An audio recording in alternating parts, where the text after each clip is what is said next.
குருடி சரணம் யூடியூப் நண்பர்கள் அனைவருக்கும் அடியேனின் அன்பான வணக்கங்கள். நான் உங்கள் குருமணிகண்டன் பேசுகிறேன் பொள்ளாச்சியிலிருந்து.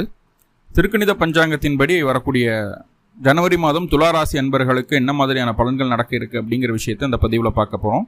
பாசிட்டிவ் நெகட்டிவ் ரெண்டுமே பார்த்துடலாம். நெகட்டிவ் ஏதாவது இருக்குது அப்படின்னா அதை எப்படி பாசிட்டிவாக மாற்றிக்கிறது, அதுக்குண்டான வழிபாட்டு முறைகள் என்ன, அதுக்குண்டான பரிகாரம் என்ன, அதை எப்படி செய்யணும் அப்படிங்கிற எல்லா விதமான விவரங்களையும் விரிவாக தெளிவாக டீட்டெயில்டாக அந்த பதிவில் நம்ம பார்த்துடலாம். முதல்ல இந்த மாத துவக்கத்தில் என்ன கிரகநிலைகள் துளாராசிக்கு இருக்குது, மேலும் இந்த மாதத்தில் என்னென்ன கிரகங்கள் பயிற்சி ஆகுது, அந்த கிரக பயிற்சியால் ஏற்படக்கூடிய மாற்றங்கள் என்னென்ன அப்படிங்கிறதன் அடிப்படையில் தான் இந்த பதிவானது பதிவு செய்யப்படுது.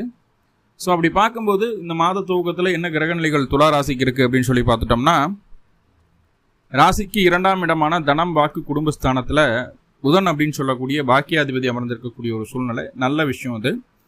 ராசிக்கு 3ஆம் இடம் அப்படின்னு சொல்லக்கூடிய முயற்சி ஸ்தானத்தில், தைரிய வீரிய ஸ்தானத்தில் சூரிய பகவான், இதுவும் ஒரு அற்புதமான ஒரு பிளேஸ்மெண்ட்டு.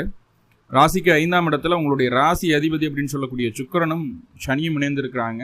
4-5 கூடியவர் ராசி அதிபதி கூட இணையிறது அப்படிங்கிறதே ஒரு நல்ல விஷயம்தான். ஸோ அந்த கிரகணிவும் உங்களுக்கு நெகட்டிவான பலன்களை தராது. 6ஆம் இடத்துல ராகு, ருணரோக சத்ருஸ்தானத்தில் ராகு. ஸோ இதுவும் சம் பாசிட்டிவான விஷயங்கள் தான். ஏன்னா பாவ கிரகங்கள் 6, 8, 12 இருக்கிறது நல்லது அப்படிங்கிற ஒரு அடிப்படையில். ராசிக்கு 8ஆம் இடத்துல குரு மறைஞ்சிருக்கிறாரு. இது அஷ்டம குரு அப்படிங்கிறது கொஞ்சம் நெகட்டிவ் தரக்கூடியது. ஆனால் அந்த குரு வக்ரமாக இருக்குது, ஏதோ ஒரு வகையில் அது நம்மளுக்கு ஒரு சாதகமான ஒரு பலனை தரும் அப்படிங்கிற ஒரு அமைப்பில் எடுத்துக்கலாம்.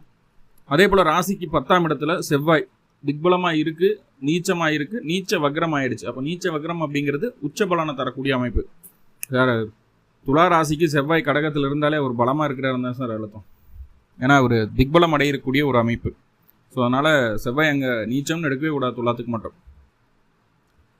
ராசிக்கு 12ஆம் இடமான அயனசைன போகஸ்தானத்தில் கேது. இங்கே கொஞ்சம் 12ஆம் இடத்துல கேது இருக்கிறது கொஞ்சம் நெருக்கடிகள் தான், இல்லைன்னு சொல்லலை. ஸோ இதுதான் இந்த மாத துவக்கத்தில் இருக்கக்கூடிய கிரகநிலைகள். இந்த மாதத்தில் என்னென்ன கிரகங்கள் பயிற்சி ஆகுது அப்படிங்கிறத பார்ப்போம். முதல்ல புதன் பகவான் ஜனவரி மாதம் 4ஆம் தேதி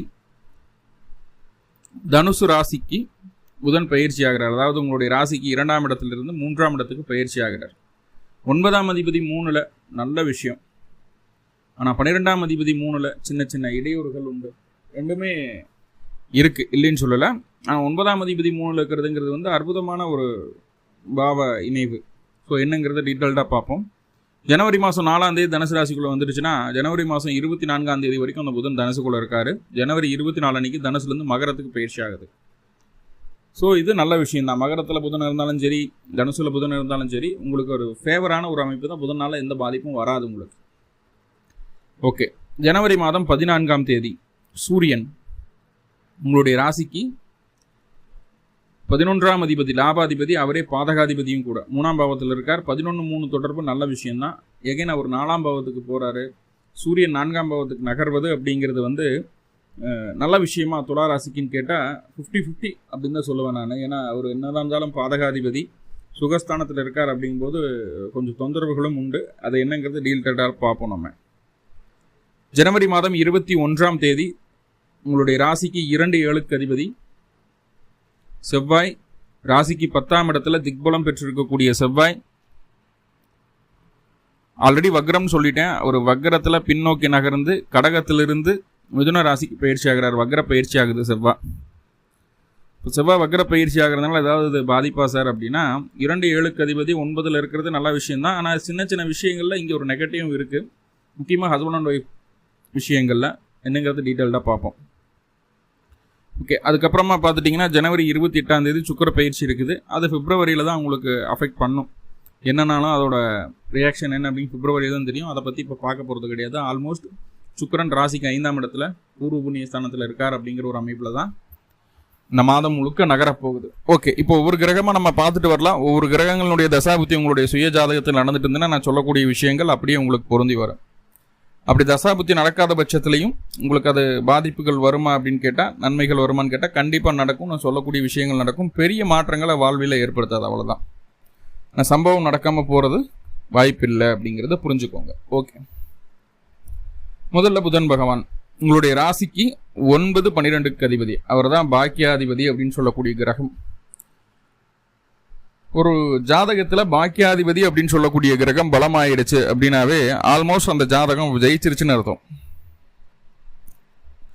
ஒரு 30-35 வயசு வரைக்கும் பெருசாக ஒன்றும் இல்லைனாலும் 35 வயசுக்கு மேலே நல்ல growth இருக்கும், நல்லா டெவலப் ஆகிடுவாங்க. எல்லாரும் அவங்க சமூகத்தில் அவங்க சொந்த பந்தங்களில் ஒரு பெரிய லெவலில் இவர் இருப்பார் அப்படிங்கிறதுல எந்த மாற்றமும் இல்லை. அப்படி ஒரு சூழலை தான் சொல்லுது. அப்படிப்பட்ட பாக்கியாதிபதி அப்படின்னு சொல்லக்கூடிய கிரகம் 2ஆம் இடத்துலேருந்து 3ஆம் இடத்துக்கு போகிறார். இப்போ 3ஆம் இடம் அப்படிங்கிறது உங்களுடைய தைரிய வீரிய முயற்சி ஸ்தானத்தை சொல்லக்கூடியது. கண்டிப்பாக நான் சொல்கிறேன், அடைச்சி சொல்கிறேன், இந்த காலகட்டம் உங்களுக்கு வளர்ச்சிக்கு தேவையான பலவிதமான முயற்சிகளை எடுப்பீர்கள், பலவிதமான மாற்றங்களை செய்வீர்கள். இதில் எந்த மாற்றுக்கிறதுக்கு இடமில்லை. ஆனால் அந்த மாற்றங்களுக்கும் அந்த முயற்சிகளுக்கும் நிறைய அலைச்சலும் செலவுகளும் செய்ய வேண்டியது இருக்கும். இவ்வளோ செலவாகுதே, இவ்வளோ செலவு பண்ணி இதை செய்கிறதா அப்படிங்கிற ஒரு மன வருத்தமும் இருக்கும். ஆனால் இன்னைக்கு அதை பொருட்படுத்தாமல் செய்கிறீங்க அப்படின்னா அடுத்து வரக்கூடிய நாட்களில் கண்டிப்பாக உங்களுக்கு அது பெரிய லெவலில் ஒரு அச்சீவ்மெண்ட்டை கொடுத்துரும் அப்படிங்கிறதுல எந்த மாற்றமும் இல்லை. ஓகே, தந்தைக்கு இடமாற்றத்தை கொடுக்குது, தந்தைக்கு பணி மாற்றமோ இடமாற்றமோ கொடுக்குது. உங்களுக்கு வேலையில் நிறைய அலைச்சல்கள், வெளியூர் வெளிமாநில பயணங்கள் போக வேண்டியதாக இருக்கும், உள்ளூரில் இருக்க முடியாது. சகோதரமும் தந்தையும், உங்களுடைய தந்தையும் உங்களுடைய சகோதரமும் ரொம்ப பின்னி பிணைஞ்சிடுவாங்க, இளைய சகோதரன் குறிப்பாக. அது 2 பேர்த்துக்குள்ளே இருந்து வந்த பிரச்சனைகள் நீங்கும். அதே போல் உங்களுடைய அப்பாவுக்கும் உங்களுடைய மாமனாருக்கும் எதாவது தகராறு இருந்ததுன்னா அதுவும் சரியாகும். 2 பேர்த்துக்குள்ளே ஒரு அந்யோன்யம் ஏற்பட்டுரும். ஓகே, அவர் சொல்கிறது கரெக்டாக தான், இல்லை நம்ம சொல்கிறது கரெக்டாக அவங்க வந்துட்டாங்க, இதுக்கு மேலே வீம்பு பிடிக்க வேணாம் அப்படின்ற மாதிரியான ஒரு எண்ண ஓட்டங்கள் அவங்களுக்குள்ளே வந்துடும். அதே போல் லோன் தேவைப்படுது, லோனுக்காக முயற்சி எடுக்கிறீங்க, அல்லது ஒரு பாக பிரிவினை செய்யணும், அது நல்லபடியாக முடியணும் அப்படின்னு நினைக்கிறீங்க, ஒரு பத்திரம் பதிவு பண்ணுறீங்க, ஒரு டாக்குமெண்ட் ரிஜிஸ்ட்ரேஷன் பண்ணுறீங்க. இந்த மாதிரி எந்த விஷயமா இருந்தாலும் சரி, ஒரு அக்ரிமெண்ட் சைன் பண்ணுறீங்க வேலைக்காக, இல்லை வெளிநாடு போகிறதுக்கு பாஸ்போர்ட் விசா அதுக்காக முயற்சி எடுத்துகிட்டு இருக்கிறீங்க. இந்த மாதிரி எந்த ஒரு அந்த டாக்குமெண்ட் சம்மந்தமாக, ஒரு முன்னேற்றம் சம்மந்தமாக, ஒரு வெளியூர் வெளிமாநில பயணங்கள் சம்மந்தமாக என்ன முயற்சிகள் எடுத்தாலும் அது உங்களுக்கு இந்த காலகட்டம் ஒரு நல்ல ஒரு பலனை கொடுத்துரும் அப்படிங்கிறத சொல்லுது. சில நபர்கள் என்ன பண்ணுவாங்கன்னா, நல்லா யோசிப்பாங்க, நல்லா சிந்தனை செய்வாங்க, அதுக்குண்டான பிளானிங் எல்லாம் பக்காவாக வச்சுருப்பாங்க, அதை செயல்படுத்த மாட்டாங்க, செயலில் அந்த ஆர்வமே இருக்காது. ஆனால் இந்த புதன் என்ன பண்ணுதுன்னா, உங்களுடைய ராசிக்கு 3ஆம் இடத்துக்கு வந்ததுக்கு பின்பு எவ்வளவு பிளான் இருக்கோ, எவ்வளவு விஷயங்களை செய்யணுமோ அதை எல்லாத்தையும் பிளான் பண்ணி வச்சு தென் அதை வந்து ப்ராசஸ் பண்ணுறதுக்கு உண்டான வேலையும் செய்து நல்ல விஷயம். இயலிசை நாடகத்துறையில் இருக்கிறவங்க, ஷேர் மார்க்கெட்டில் இருக்கிறவங்க, அதே போல் வந்து சொல்லிக் கொடு வாதியாராக இருக்கிறவங்க, தன்னுடைய நாவை ஜீவனமாக பயன்படுத்தக்கூடிய நபர்கள். வாய்வழி ஜீவனம் அப்படின்னா என்னென்ன, ஒரு வக்கீலாக இருக்கிறவங்க, ஒரு டீச்சராக இருக்கிறவங்க, ஒரு மீடியாவில் பேசுகிறவங்க, ஒரு செய்தி வாசிக்கிறவங்க, ஒரு பாடல் பாடக்கூடிய நபர்கள், இந்த மாதிரி தன்னுடைய நாவை ஜீவனமாக பயன்படுத்தக்கூடிய அத்துணை நபர்களுக்கும் இந்த காலகட்டம் ஒரு நல்ல வளர்ச்சி உண்டு. இதில் எந்த மாற்றமும் இல்லை. இப்போ புதன் 3ஆம் இடத்தில் இருக்கிறதுனால அவ்வளோ விஷயங்கள் உங்களுக்கு ஏதுவாக இருக்குது. குழந்தை பிறப்பு அப்படின்னு ஒரு விஷயம் இருக்கு இல்லையா, குழந்தை பிறப்புக்காக முயற்சி எடுத்துகிட்டு இருந்தீங்க அப்படின்னா உங்களுக்கு அந்த நரம்பு சம்மந்தமான தொந்தரவுகள் ஏதாவது இருந்துட்டு இருந்ததுன்னா இப்போது அதுக்குண்டான மருத்துவம் எடுக்கிறீங்களோ எடுக்கலையோ அது கொஞ்சமாவது உங்களுக்கு ரிஃப்ளெக்ட் பண்ணி கொஞ்சம் உங்களுக்கு சேஃபர் சூழ்நிலை கொண்டு வந்து உட்கார வைக்கும். குறிப்பிட்டு இந்த பிரச்சனை இருந்ததுன்னா அது சரியாயிடும். கண்டிப்பாக குழந்தை பிறப்புக்கு அது தடையாக இருக்காது, ரெடி ஆகிடும். அப்போது ஜனவரி 4ஆம் தேதியிலேருந்து ஜனவரி 24ஆம் தேதி வரைக்கும் உண்டான முயற்சிகளை செய்யலாம் அப்படிங்கிறது சொல்லுது. ஓகே, அதே போல் வளர்ச்சிக்கான சில இடமாற்றங்கள், அதே அப்புறம் வந்து பொசிஷன் சேஞ்ச் அப்படின்னு சொல்லுவோம் இல்லையா. எப்படின்னா ஒரு என்ன சொல்கிறது, ஒரு இன்க்ரிமெண்ட்டோடு சேர்த்து ஒரு ஜாபில் ஒரு ஹைக் கிடைக்கிற மாதிரியான ஒரு சூழ்நிலைகள் இந்த காலகட்டம் உண்டாகுது. அந்த ஹைக் கிடைக்கிறது இல்லாமல் ஒரு கம்பெனிலேருந்து இன்னொரு கம்பெனி, ஒரு இடத்துலேருந்து இன்னொரு இடத்துக்கு சேம் கம்பெனியாக தான் இருக்கும், ஒரு இடத்துலேருந்து இன்னொரு இடத்துக்கு மாறுறதுக்கு உண்டான வாய்ப்புகள் அதை சொல்லுது. இப்போ பெங்களூர் ஒர்க் பண்ணுறீங்கன்னா ஹைதராபாத் மாற்றுவாங்க. ஸோ அந்த மாதிரி மாற்றங்களை சொல்லக்கூடிய ஒரு சூழ்நிலையை இது சொல்லுது. அதுக்கான முயற்சிகள் எடுத்துகிட்டு இருந்தால் இப்போ செய்யுங்க, அது சக்ஸஸ் ஆகும் கண்டிப்பாக. ஓகே, அதே போல் வந்து அந்த சகோதர வழியும் மாமனார் வழியும் தேவையில்லாத செலவுகளும் அலைச்சலும் உண்டாகக்கூடிய ஒரு சூழ்நிலை. இப்போ மாமனாருக்கும் சகோதரத்துக்கும் இந்த காலகட்டம் நீங்கள் பேக் போனாக இருக்கணும்னு நினைக்காதீங்க.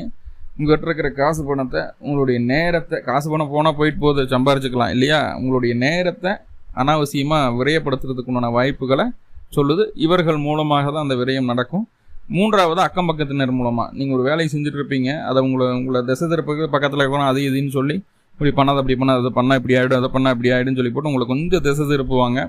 ஸோ அந்த விஷயம் அக்கம் பக்கத்தினர்னாலையும் நடக்குது அப்படிங்கிறத மைண்டில் உள்வாங்கிக்கோங்க. ஸோ அப்போ அந்த மாதிரியான நபர்கள்கிட்ட பார்க்கும்போது, பேசும்போது, பழகும்போது கொஞ்சம் அவங்க சொல்லக்கூடிய கருத்துக்களை காது கொடுத்து கேட்காதீங்க. அப்படியே சரி நீங்களோட ஸ்டைலில் நீங்கள் போயிட்டே இருங்க. அதுதான் நல்லது இந்த காலகட்டம். ஓகே, இப்போ புதன் 3ஆம் இடத்துல இருக்கிறதுனால நிறைய நன்மைகள் உண்டு. சின்னதான அந்த நெகட்டிவிட்டியும் காட்டுது. அதே போல் 3ஆம் இடத்துல புதன் இருக்கும்போது என்னாகும் அப்படின்னா, கணவன் மனைவி அப்படிங்கிற உறவுகளில் வந்து சின்னதான மிஸ்கம்யூனிகேஷன் ஏற்படும். எனக்கு எல்லாம் தெரியும் அப்படிங்கிறத அவங்ககிட்ட காட்டணும் விருப்பப்படாதீங்க, அது வேண்டாம். ஏன்னா சிம்பிளாக சொல்லப்போனால் அந்த கணவன் மனைவி உறவு அப்படின்னு சொல்லும்போது உங்களை விட உங்களுடைய வாழ்க்கை துணை அப்படின்னு சொல்லக்கூடிய கிரகம் வந்து ரொம்ப பலமாக இருக்குதுங்க. ரொம்ப பலமாக இருக்குது. நீங்கள் என்ன தான் அவங்ககிட்ட பேசி பண்ணி என்ன புரிய வச்சாலும் அவங்க ஸ்டாண்ட்லேருந்து அவங்க கீழே வரமாட்டாங்க. நீங்கள் என்ன அவங்களுக்கு பண்ணாலும் உங்களுக்கு உண்டான அங்கீகாரம் அங்கே கிடைக்காது. என்ன சொல்கிறது, ஒரு 10 லட்ச ரூபாய்க்கு ஒரு நெக்லஸை வாங்கி கொடுங்க. ஒரு ஆணாக இருக்கிறீங்க, ஒரு பெண்ணுக்கு ஒரு 10 லட்ச ரூபாய்க்கு நெக்லஸே வாங்கி கொடுக்குறீங்கன்னா கொஞ்ச நேரம் சந்தோஷமாக இருக்குது. அடுத்த தடவை அது இப்போ தான் நெக்லஸும் அது என்னத்தை போய் இதெல்லாம் எனக்கு பத்தாது, நகையில் என்ன இருக்குது, மனசு சந்தோஷமாக இருக்கணும் அப்படின்னு சொல்லி போட்டு முன்னும் எக்ஸ்பெக்ட் பண்ணிக்கிட்டே இருப்பாங்க. உங்களால் அவங்கள திருப்திப்படுத்தவே முடியாது இந்த காலகட்டம். பொதுவாக இருக்கிறது தான், இருந்தாலும் இந்த காலகட்டம் ரொம்ப அதிகமாக இருக்கும், ரொம்ப எக்ஸ்ட்ரீமாக இருக்கும். ஸோ அப்போ முடிந்த அளவு வாழ்க்கை துணையை அனுசரித்து தான் போகணும். அவங்க சொல்கிறத கேட்டு நடக்கிற மாதிரி இருந்தால் மட்டுமே நீங்கள் நிதானமாக சந்தோஷமாக இருக்க முடியும். இல்லை அவங்க செய்கிறது தப்போ ரைட்டோ வாட் எவர் இட் இஸ், நீங்கள் ஆமாம் போட்டுறணும் அப்படிங்கிற மாதிரியான ஒரு சூழ்நிலை இருக்குது. ஏன்னா அவங்க அவ்வளோ ஸ்ட்ராங்காக இருக்காங்க. வக்ரமாயிடுச்சு, உச்சமாயிடுச்சு. அதான் வக்ரம், நீச்ச வக்ரம், உச்சம் சொல்கிறோம். அது இல்லாமல் திக்பலம் அப்படிங்கிற ஒரு விஷயத்தோடவும் இருக்குது. போதாக்குறைக்கு அந்த செவ்வாயாகப்பட்ட கிரகம் உங்களுடைய ராசியே பார்த்துருது. அவங்க கண்ட்ரோல் நீங்கள் இருக்கணும்னு விருப்பப்படுது, கண்ட்ரோலை வச்சிடும் அப்படிங்கிறத சொல்லுது. நீங்கள் ஆணாக இருந்தாலும் பெண்ணாக இருந்தாலும் இது பொருந்தும் அப்படிங்கிறத சொல்லுது. ஓகே, இதுதான் கணவன் மனைவி உறவுல. குழந்தைகள் எப்படி படிப்பாங்க அப்படிங்கிற விஷயங்களை சொல்லி பார்க்கும்போது பார்த்துட்டா, 2ஆம் இடத்துல முதல் 4 நாட்களுக்கு புதன், அப்புறம் தென் 3ஆம் இடத்துக்கு போகுது, தென் மாத கடைசியில் 4ஆம் இடத்துக்கு போகுது. அப்படிங்கும்போது 4ஆம் அதிபதியும் பலமாக இருக்காங்க அப்படின்னு சொல்லும்போது, சுக்கிரனோட இணைவு அப்படின்னு சொல்லும்போது விளையாடத்தனமும் இருக்கும், படிப்பும் இருக்கும். சின்ன விஷயங்கள் விளையாடும் போது சின்னதாக கையில் காயங்கள் ஏற்படுறதோ இந்த மாதிரியான சின்ன விஷயங்கள் ஏற்படுறதுக்கு வாய்ப்புகள் இருக்குது. ஸோ அதை மட்டும் கொஞ்சம் கவனமாக பார்த்துக்கணும். பெண்களுக்கு எப்படி இருக்குது அப்படின்னா, முடிந்தளவு உங்களுடைய வாழ்க்கை துணையை அனுசரித்து போங்க. ரொம்ப ஸ்ட்ராங்காக இருப்பாங்க, அடிக்கடி கோவப்படுவாங்க, பிடிவாதம் அதிகமாக இருக்கும், விட்டு கொடுக்க மாட்டாங்க, நம்ம சொல்கிறது எதுன்னு கேட்கவும் மாட்டாங்க. ஸோ அந்த மாதிரியான சூழ்நிலைகள் இருக்குது. மற்றபடி பார்க்கும்போது நம்ம மனசுக்கு விருப்பப்பட்ட விஷயங்களை செய்துக்கலாம். மனசுக்கு நல்லா சொல்கிறத நோட் பண்ணிக்கோங்க. மனசுக்கு விருப்பப்பட்ட விஷயங்களை செய்துக்கலாம். ஆனால் அதை வெளியில் சொல்லும்போது நம்மளுக்கு ஏமாற்றமும் சின்ன அவமானங்களும் ஏற்படும். விருப்பங்களை மனசுக்குள்ளே வச்சுக்கோங்க. அதை செயல்படுத்துறதுக்குண்டான வழியை பாருங்கள். செயல்படுத்துறதுக்குண்டான வழியை தேடும்போது கண்டிப்பாக அந்த செயல் நடந்துடுது. இதை வெளியில் சொன்னோம்னா நடக்காது, நம்மளுடைய பேரும் டேமேஜ் ஆகுது அப்படிங்கிற விஷயத்த புரிஞ்சுக்குங்க. ஓகே, ஆரோக்கிய சம்மந்தப்பட்ட விஷயங்களில் பார்க்கும்போது ஆரோக்கியம் இந்த மாதம் ஓரளவுக்கு நார்மல் தான். ஏன்னா 4ஆம் அதிபதி கூட சுக்கிரன் இருக்கார், அது ஒரு நல்ல விஷயம். ஆனால் இந்த ஜனவரி 24ஆம் தேதிக்கு மேலே அந்த புதனாகப்பட்டது 4ஆம் இடத்துக்கு பயிற்சி ஆகுது. இப்போவும் ஆரோக்கியம் நல்லபடியாக இருக்கும். ஆனால் அந்த நல்லபடியாக வச்சுக்கிறதுக்காக சில செலவுகளை செய்ய வேண்டிய ஒரு சூழ்நிலை உண்டு அப்படிங்கிறது சொல்லுது. ஓகே, அடுத்தது சூரியனை பார்க்கலாம். சூரியன் உங்களுடைய ராசிக்கு 11ஆம் அதிபதி, 3ல் ஒரு உபஜய ஸ்தானாதிபதி, இன்னொரு உபஜய ஸ்தானத்தில் இருக்கிறது ரொம்ப நல்ல விஷயம். ஸோ அதன் அடிப்படையில் பார்க்கும்போது இங்கே சூரியன் 3ஆம் இடத்துல இருக்கிறது நல்லது தான்.